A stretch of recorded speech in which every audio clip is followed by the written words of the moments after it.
Winter of 1864. The port of Southampton was shrouded in a thick fog, merging the grey warehouse walls with the smoke of coal-fired boilers and the salty scent of the sea. The wind whistled through the docks, carrying a biting chill that penetrated the coats and fingers of workers and sailors alike. On the wooden planks of the piers, the wheels of carts creaked, metal groaned under the weight of cargo, and the shouts of labourers echoed, "Load it! Lift it!" while the steam from the engines swirled overhead like a cloud of ghostly spirits, blending with the smell of resin and rusted iron. At one of the piers stood a two-screw steamship, the Persephone, over 80 meters in length. Its steel hull gleamed even in the dim winter light, and the copper rivets sparkled like stars through the mist. A steady column of black steam rose from its funnels, merging with the air and giving the vessel the appearance of a living being. The ship seemed to breathe. Steam from the boilers pulsed in rhythm, masts creaked, and ropes tightened and loosened, creating a cadence that resembled a heartbeat. Dock workers and sailors, accustomed to the usual clamor of the port, remarked that they had never seen a ship that seemed to exude such a living force. Captain Edmund Hale was a man of extraordinary discipline and precision. His weathered face, carved by wind and salt, concealed thoughts and anxieties. He walked the deck without haste, inspecting the placement of crates, the condition of ropes and coils, and synchronizing his timepieces with both maritime and port clocks. Hale never raised his voice, never acted rashly, and demanded complete discipline from the crew. Every hour, every minute, was for him part of the precise machinery of the voyage. The crew numbered 42. Chief Mate William Trent, a veteran of over 20 North Atlantic crossings, knew every sound of the boiler and every curve of a rope.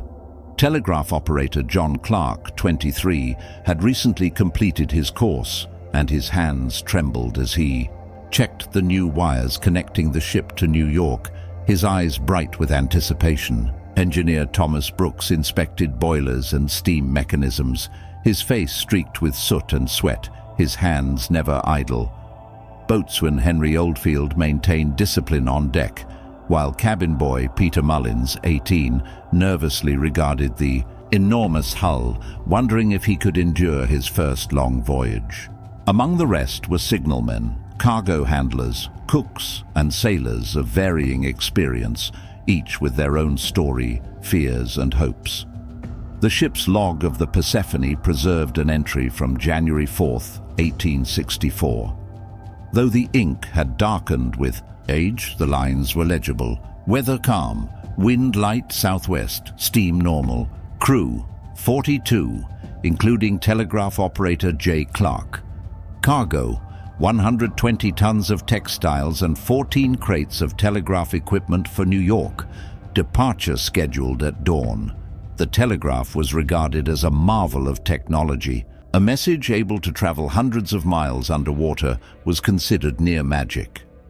The Persephone carried a set of components for a new submarine cable to connect Europe and America. Operators dreamed that the human voice could cross the ocean in seconds, as if air and water ceased to exist as barriers. Preparation for the voyage was meticulous. Every rope was checked twice, every winch lubricated, every boiler inspected by the engineer. Every cannon, every lifeboat, every tool had its designated place. Decks were arranged with near-painful precision. Not a single superfluous motion, not a single mistake.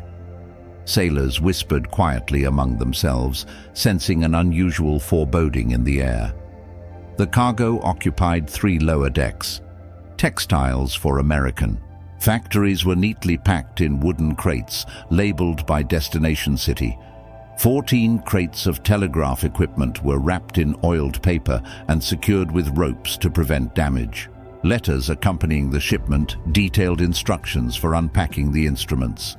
Medicines, books, and personal items of the crew were stored on the upper decks. Each crate was sealed, and the captain personally checked their condition at dawn. While fog still hung over the water, the Persephone slowly moved away from the pier.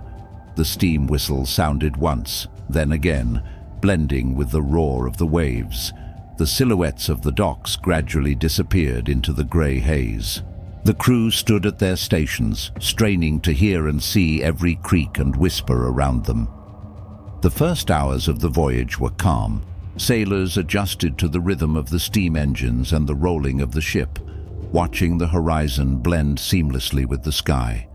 Yet on the fourth day, Captain Hale recorded in the log, "In the morning, strange noises were heard from the engine room, like a soft whisper, but the source is unknown. All instruments are functioning. Crew remains calm, no cause for alarm."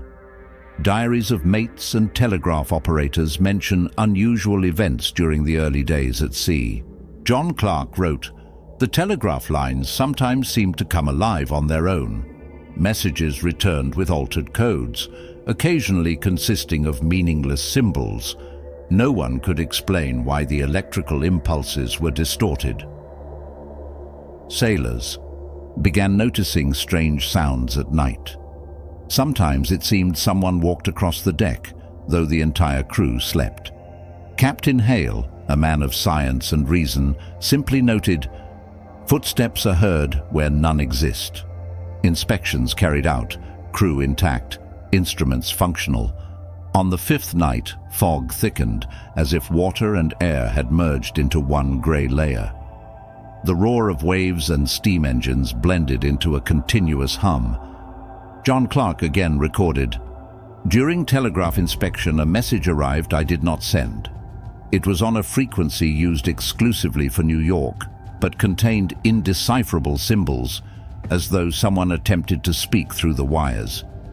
Captain Hale frowned, realizing that even he could not explain these phenomena. That night, as the Persephone glided through the cold Atlantic, no one could know that a story was beginning which would stretch beyond time and space, leaving signals audible for decades. By the sixth day, the ship moved steadily, yet the atmosphere on board had shifted. Sailors felt a subtle unease, while drops of sea mist left icy marks on clothing and skin. The crew was silent, watching the instrument panels, the engine room and the horizon, as if sensing that something extraordinary lay ahead. Captain Hale wrote in his diary, "It feels as if the ship is alive. We hear things that are not there. I cannot explain it, but the sense of apprehension grows." These lines would later become key for historians reconstructing the mysterious events aboard the Persephone. Thus, the Persephone embarked on her maiden voyage, precise, powerful, like a living creation of iron and steam. And from this moment began the legend of the ship that spoke, a legend of the vessel that disappeared in the Atlantic, and of the signals no one could explain, yet which would echo for many years to come. The Atlantic stretched before the Persephone, a vast expanse of grey and silver, merging with the sky in an endless horizon. Each wave carried with it the bitter chill of winter, and the wind seemed to pierce through even the thickest coats. Sailors, now accustomed to the first days of routine, moved cautiously along the slick decks, boots clanging against the iron fittings. Every creak of a rope, every hiss of steam seemed amplified by the dense fog that clung to the ship like a ghostly shroud. Captain Edmund Hale walked the bridge with measured steps, observing the instruments, the horizon, and the crew. His eyes, sharp and alert, scanned the grey waters for any signs of change, an incoming storm, floating debris, or perhaps something unseen beneath the waves. Despite his experience, a faint unease had begun to settle over him. Something in the atmosphere, something in the subtle shifts of the ship's rhythm, suggested that the Persephone was no ordinary vessel. Below deck, engineer Thomas Brooks monitored the boilers with meticulous care. Steam pressures fluctuated ever so slightly, and Brooks noted the variations in his log.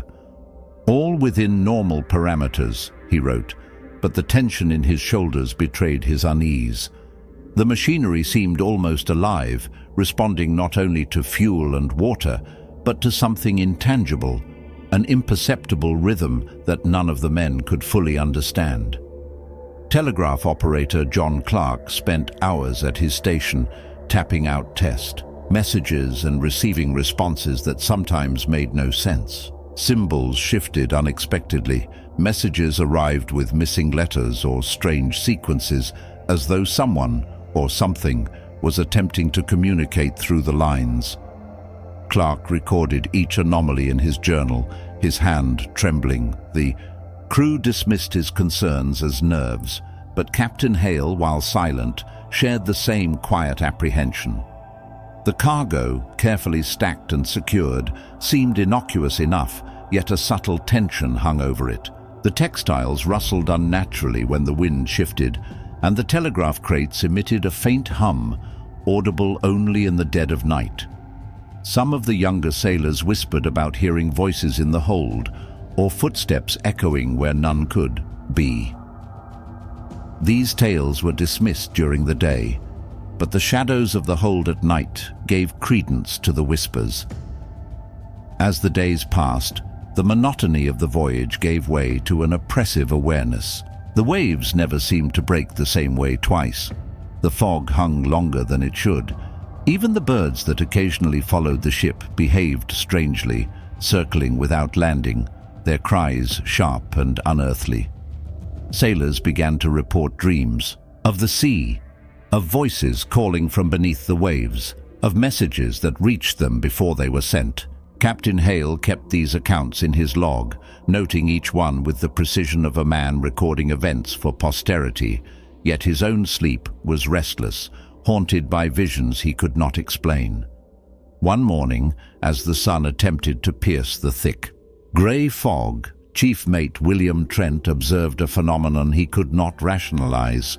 The waves ahead of the Persephone shimmered unnaturally, reflecting the sky in hues of green and silver. The water appeared to ripple with a consciousness, as though aware of the ship moving across it. Trent rushed to the bridge to report it to Captain Hale. Hale observed the phenomenon in silence, then ordered the log to read, "Water appears sentient. No meteorological explanation evident. Crew remains vigilant." Meanwhile, John Clark's telegraph lines grew increasingly erratic. Messages sent to Southampton or to New York returned with strange patterns, repetitions, and interruptions. At times it seemed the lines were intercepting themselves, creating loops of communication that no operator had initiated. Clark documented these events meticulously, convinced that the Persephone was interacting with forces beyond simple electrical phenomena. The crew, though disciplined, began to show signs of strain. Minor accidents occurred. Ropes snapped, small fires broke out in the galley, machinery misfired. But no one was injured. These incidents were recorded as mechanical failures, yet Captain Hale could not ignore the pattern. There was an intelligence, subtle but undeniable, in the sequence of events aboard the ship. Nightfall brought the worst of the ship's strange phenomena. Sailors reported hearing faint murmurs, the sound of footsteps on empty decks, and doors opening by themselves. In the telegraph room, messages would arrive that seemed to echo conversations from the crew's earlier discussions. Clark began to question his own perception, documenting every occurrence with painstaking detail. "It is as though the ship is alive," he wrote, "and it wishes to speak." The Persephone's log from the 6th day at sea reflects the crew's growing unease. Wind southwest, moderate. Fog thick. Crew reports disturbances below deck, unexplained sounds and minor accidents. Telegraph lines behave erratically. No threat to navigation, yet a growing sense of unease aboard. Vigilance maintained. By the 7th day, the ship had entered what the crew would later call the grey waters, a stretch of ocean where visibility was near zero and the horizon dissolved into uniform silver. Waves seemed to move with their own intent, tides that did not match the charts, and currents that tugged at the hull unpredictably. Sailors whispered of shadows beneath the waves, of glowing lights that vanished when approached. Captain Hale recorded these observations with a measured hand, aware that the integrity of the voyage and the lives aboard depended on maintaining composure despite mounting fear. Through the dense fog and icy winds, the Persephone pressed onward. Every man aboard was alert, every system monitored. The ship's engines, boilers, and telegraph lines functioned, yet the presence of the inexplicable seemed woven into the very fabric of the vessel. Each day, the crew became more attuned to the subtle rhythms of the ship, the way ropes vibrated without wind, the faint hum beneath the deck, the shadows that moved independently of light. As the chapter of the first week closed, the Persephone sailed further into the unknown. The Atlantic's grey waters seemed infinite, a living canvas on which the events of the voyage would be painted. Captain Hale, standing on the bridge, felt the weight of the ocean pressing upon them, a reminder that even the most disciplined crew could not fully master the sea. The Persephone was no ordinary ship. It carried within it the seeds of a mystery that would echo across decades, a vessel that spoke in ways humans were only beginning to perceive. Thus, the Persephone continued her journey into the grey waters, the Atlantic a silent witness to the unfolding enigma. Every ripple, every whisper, every erratic telegraph signal became part of the legend of the ship that spoke, a story that would reach far beyond the ocean, capturing the fascination and fear of those who would hear of it in years to come. The Persephone had been at sea for 2 weeks. The grey waters of the North Atlantic stretched endlessly, merging sky and ocean into a uniform, cold expanse. The chill was constant, the wind carried the sharp taste of salt, and the decks were slick with frost. Sailors moved cautiously, aware of every shift in the ship's movement, every unusual sound in the machinery. The hum of the steam engines, once a comforting rhythm, now seemed to have its own subtle cadence, almost like a heartbeat echoing through the hull. Captain Edmund Hale walked the deck at all hours, notebook in hand, recording observations with meticulous precision. He noted the crew's increasing unease, minor malfunctions in the machinery, and anomalies in the telegraph lines. Yet Hale's mind lingered on a phenomenon he could not quantify, the sense that the ship itself was aware of their presence. The hull responded to the sea in ways that defied explanation. The ropes vibrated with a life of their own, and the water at the bow seemed to part not entirely under the ship's force, but as though guiding it. In the engine room, Thomas Brooks labored continuously. Steam pressures fluctuated inexplicably. Gauges sometimes swung wildly without mechanical cause. Brooks noted each anomaly in the engineer's log, but his entries became increasingly tentative. Boilers functioning within acceptable limits. He wrote, yet vibrations and pressures suggest unknown forces acting upon machinery. His assistant, a young machinist named Henry Lark, whispered of sounds that could not be machinery, soft murmurs echoing from the hull itself, especially during the hours of deepest fog.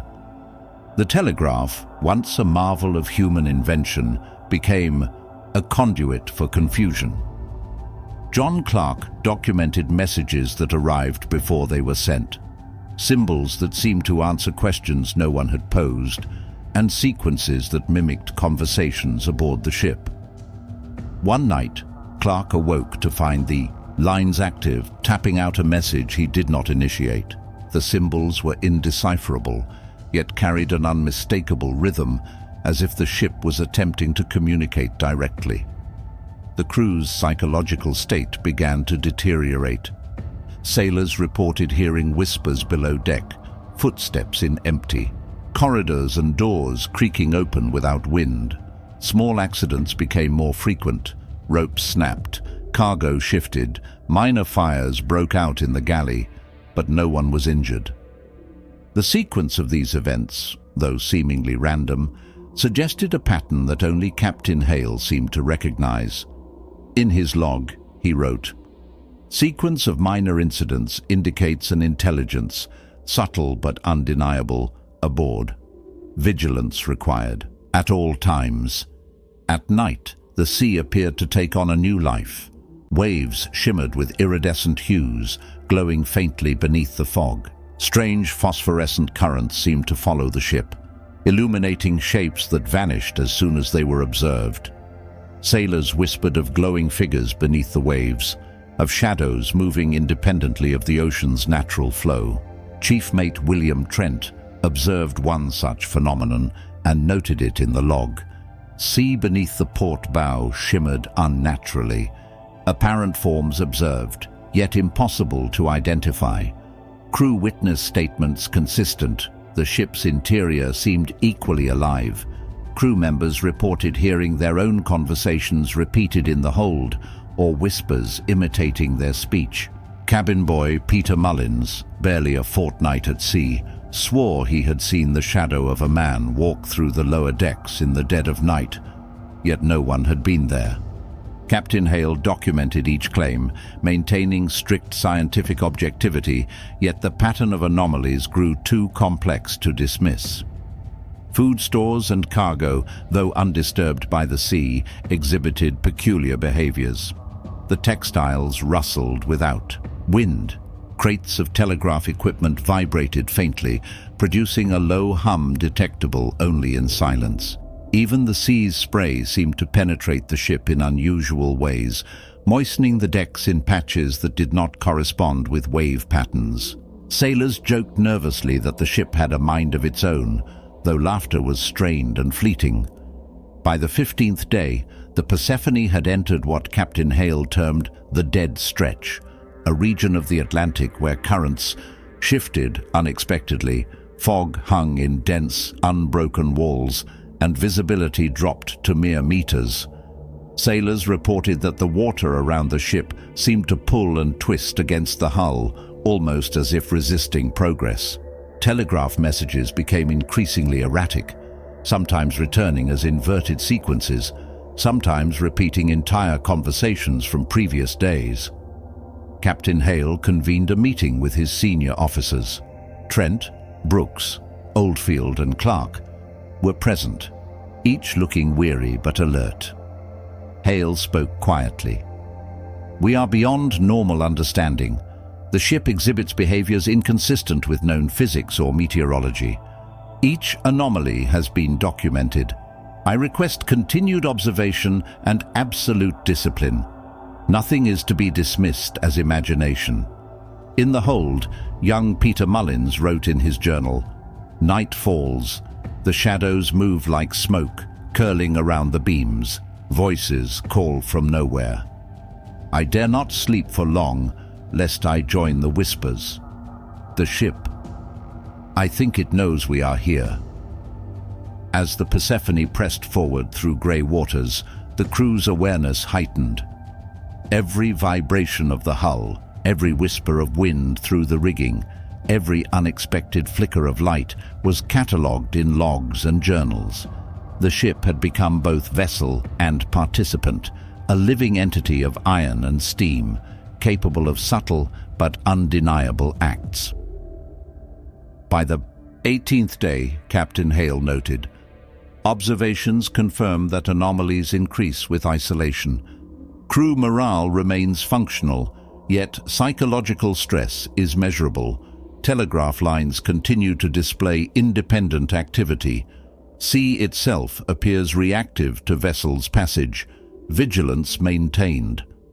The whispers of the deep became a recurring phrase among the crew, referring to sounds, vibrations and messages that defied explanation. No man aboard could ignore them, and yet all were compelled to continue. Every mile of the journey into the Atlantic heightened the mystery, testing not only the endurance of the crew, but the very limits of reason. Thus, the Persephone sailed ever deeper into the uncharted grey, a vessel at once alive and enigmatic. Its engines, boilers, and telegraph lines functioned, yet a presence beyond human comprehension seemed interwoven with the ship itself. Each day, the crew's logbooks became a testament not just to navigation, but to a slowly unfolding enigma, a legend that would long outlast the voyage itself. The Atlantic had grown restless. The horizon, once a uniform grey, began to roil with shadows of gathering clouds. Winds shifted abruptly, carrying icy gusts that whipped across the deck and rattled the rigging. Sailors hurried to secure ropes, reinforce hatches, and double-check cargo lashings. The Persephone, sturdy and precise, moved steadily but with a new heaviness, as if sensing the coming disturbance. Captain Edmund Hale surveyed the skies from the bridge. His journal noted every detail: cloud formation, wind direction, sea currents, and atmospheric pressure. Yet even he could not account for a subtle anomaly: waves that swelled without apparent cause, currents diverging from known patterns, and an almost sentient resistance in the water beneath the hull. The ship's engines, normally a steady heartbeat, now seemed to labor, responding to forces beyond mechanical explanation. In the engine room, Thomas Brooks worked relentlessly. Steam pressures fluctuated wildly, gauges swinging with a frequency that no human hand could predict. Sparks leapt from the boilers, and Brooks's assistant, Henry Lark, muttered under his breath about sounds that seemed to whisper in the metal. "It's as if the ship itself knows the storm is coming," he said, eyes wide, gripping a railing as another tremor shook the deck. The telegraph lines, already unreliable, now produced messages that resembled warnings rather than communication. Symbols repeated in urgent sequences, messages returned that had never been sent. John Clark, seated at his station, could barely decipher the codes. Each new anomaly added weight to the crew's unease, reinforcing the idea that the Persephone was more than a vessel. It was an entity, observing, reacting, perhaps even attempting to communicate. Above deck, sailors struggled against the strengthening wind. Waves struck the hull with increasing force, sending sheets of icy spray over the deck. Cargo crates groaned, shifting minutely despite being firmly secured. Young Peter Mullins, barely accustomed to the sea, shivered and clutched the railing. He had begun to dream of the whispers, of figures moving beneath the water, and of messages that reached him even when he was asleep. Night fell quickly as the storm gathered. Lightning illuminated the sky in jagged bursts, revealing the vastness of the ocean and the vulnerability of the ship. Thunder rolled across the waters like a drum, and rain pelted the decks in relentless sheets. Sailors shouted orders over the wind, their voices barely audible. The Persephone groaned as metal strained against natural forces, yet the ship pressed onward, as if propelled by its own will. Below deck, the crew witnessed anomalies intensifying. The hull trembled independently of the waves, ropes hummed with vibrations, cargo boxes rattled with no discernible cause. In the hold, Clark's telegraph continued to emit messages, this time sequences that resembled coherent words. No one aboard had typed them, yet they appeared on the tape as though the ship itself were dictating instructions or warnings. Captain Hale convened a meeting in the chart room. Senior officers William Trent, Henry Oldfield, Thomas Brooks, and John Clark gathered, soaked and weary. Hale spoke in measured tones. "The storm is not merely atmospheric. Observations confirm anomalies in both vessel and sea. Telegraph activity suggests intentional communication. Vigilance is imperative. Every man must remain at his post." The storm raged through the night. Sailors clung to ropes and railings as waves battered the ship. The Persephone pitched violently, and minor accidents occurred. Crates toppled, deck equipment shifted, and fires briefly flared in the galley. Yet despite chaos, no lives were lost. The crew's discipline, honed over years of maritime service, proved vital in weathering the storm. In the early hours, Captain Hale observed an extraordinary phenomenon. The water around the ship glowed faintly, with undulating colors of green and silver. Shadows moved beneath the waves, following the hull as if aware of the ship's presence. Sailors whispered in awe and fear. Some claimed to see shapes rising, briefly from the depths, only to vanish beneath the churning sea. Hale noted the event carefully. Glowing currents and unidentified shapes observed. No natural explanation discernible. Crew to monitor continuously. By dawn, the storm had just abated slightly, leaving a grey mist-laden sea. Sailors were exhausted, soaked and shaken, yet the ship remained upright and intact.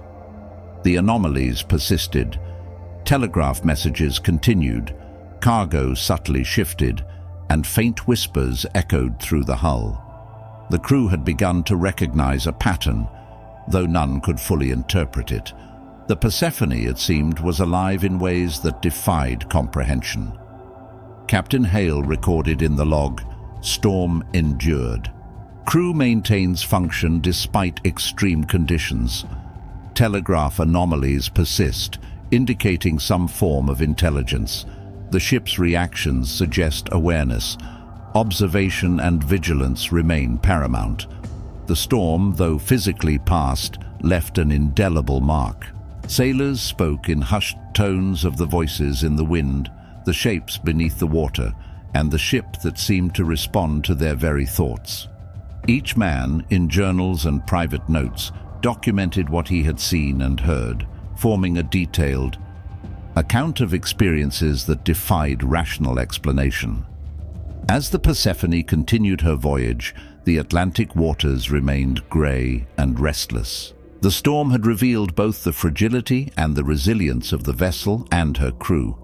The ship's mysterious behavior, the telegraph messages, and the inexplicable phenomena had coalesced into a complex narrative, a living record of events beyond ordinary human perception. The legend of the Persephone was no longer merely about a steamship at sea.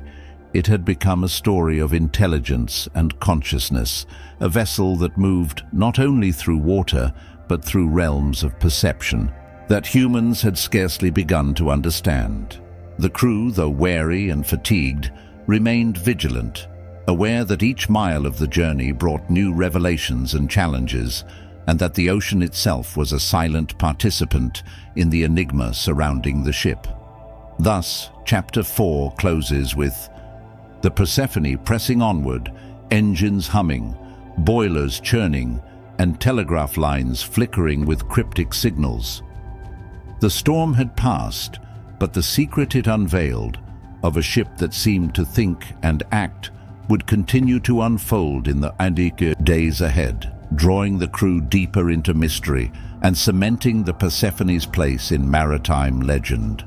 By the 20th day of the voyage, the Persephone had traversed hundreds of miles of the North Atlantic, yet the grey waters remained unchanged, an endless expanse of cold mist and subtle menace. The crew was alert, exhausted, and increasingly unsettled. Every sailor sensed that the ship was no longer merely a vessel, but something more, an entity capable of thought, observation, and subtle communication.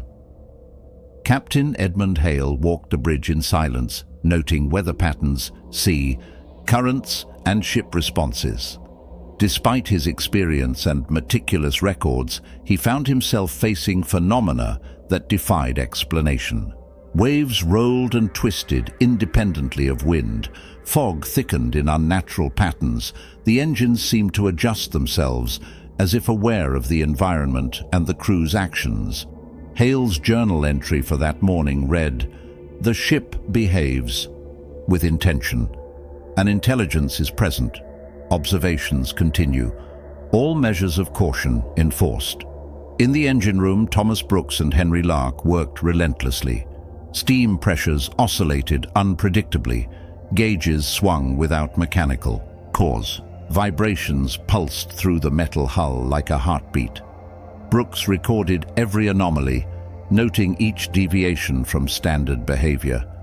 Sparks leapt intermittently from the boilers, and Lark whispered of faint murmurs that seemed to emanate from the ship itself. Even the most skeptical members of the crew began to acknowledge that the vessel was alive in ways beyond comprehension. The telegraph, already a source of inexplicable messages, escalated its activity.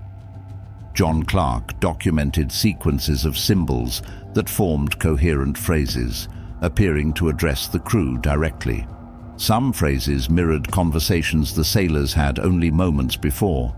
Others contained warnings in a cryptic code that Clark could not decipher. He wrote in his journal, "The ship is speaking.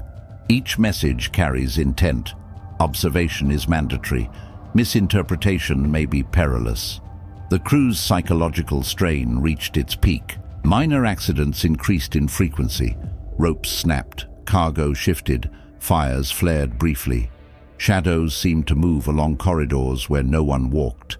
Voices echoed through the hull, sometimes mimicking sailors' speech, sometimes whispering, warnings none could comprehend. Cabin boy Peter Mullins described in his journal, "The ship watches, it knows our thoughts. I hear it speaking when no one else is awake. I fear sleep, for the whispers call too loudly." On the 22nd day, the Persephone entered a region of the Atlantic later referred to in maritime records as the Silent Expanse. Here, currents flowed unpredictably, fog persisted in thick walls, and the horizon was indistinguishable from the sea. Sailors reported that the water seemed to pull against the hull, resisting movement. The telegraph emitted messages that contained previously unobserved sequences, some appearing to answer unspoken questions. Crew members whispered of shapes beneath the surface, luminous, moving independently, vanishing when approached. Captain Hale held a meeting with senior officers, Trent, Oldfield, Brooks, and Clark. The tone was grave. Hale spoke with a calm intensity. "We are beyond ordinary maritime experience. The ship exhibits intelligence. Telegraph messages are coherent and intentional. The sea itself reacts. Each man must remain vigilant and record every anomaly." The final day dawned under thick fog. Visibility was minimal, the wind cold and shifting. Waves rose and fell erratically. The Persephone moved forward, engines humming, boilers churning, ropes vibrating. Sailors clung to every railing, eyes wide with fear and awe. At noon, an event occurred that would forever seal the ship's legend. Observers on deck reported a sudden, unnatural stillness. The wind ceased, waves froze mid-motion, and a luminous mist surrounded the vessel. Shadows moved across the water, coalescing into forms indistinguishable from human figures, yet ethereal. The telegraph emitted a continuous sequence of messages, forming words that no one alive could fully interpret. Warnings, directions, or perhaps something else entirely. John Clark recorded frantically, "The ship calls. It moves beyond the water. I cannot describe what I see. Observation continues." Moments later, the Persephone vanished. No debris remained, no lifeboats or equipment. The crew, it seemed, had disappeared alongside the ship. Investigations later found only fragmented telegraph logs, journals, and personal notes, the sole witnesses to the events. Captain Hale's final entry, recovered from the logbook, read, "We are beyond the known. The ship carries us. I write, though uncertain if anyone will read. Persephone moves where maps cannot follow. Observation persists."